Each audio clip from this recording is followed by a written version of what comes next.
இந்த ப்ராப்ளம் பாருங்க. The difference between 18th and 17th Fibonacci number is அப்படின்னு வந்து கேட்டிருக்காங்க. சிம்பிளா வந்து ரெண்டுக்கு இடையில உள்ள Fibonacci நம்பர் வந்து கேட்டிருக்காங்க.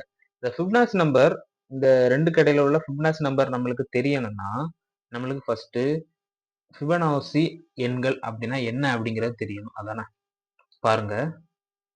Fibonacci நம்பர் வந்து இந்த மாதிரி 0, 1, 2 இந்த மாதிரி வந்து போய்கிட்டே இருக்கும்.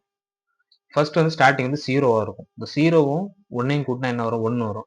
அடுத்து இந்த 1யும் கூட்டினா என்ன வரும்? 2 வரும். இந்த 2யும் 1யும் கூட்டினோம் அப்படின்னா 3 வரும். இந்த மாதிரி ஒரு நம்பர் அதுக்கு முந்தின இருக்க நம்பரோட ஆட் பண்ணா கிடைக்கக்கூடிய நம்பர் தான் இந்த Fibonacci சீரிஸ். இதை நம்ம கொஸ்டின் கேட்கும்போது அப்படியே நம்ம வரிசையை எடுத்து போடவும் செஞ்சுக்கலாம். அப்படி இல்லைன்னா வந்து நம்ம மனப்பாடமா படிச்சிட்டோம் அப்படின்னா இன்னும் கொஞ்சம் ஈஸியா இருக்கும். நம்ம ஒரு 5 செகண்ட்லயே இந்த சம்மெல்லாம் ஈஸியா போட்டுடலாம். பாருங்க Fibonacci series Fibonacci number of 18th க்கும் 17th இடையில உள்ளது கேட்டிருக்காங்க. Fibonacci number of 18 and Fibonacci number of 17 is equal to Fibonacci number of 16.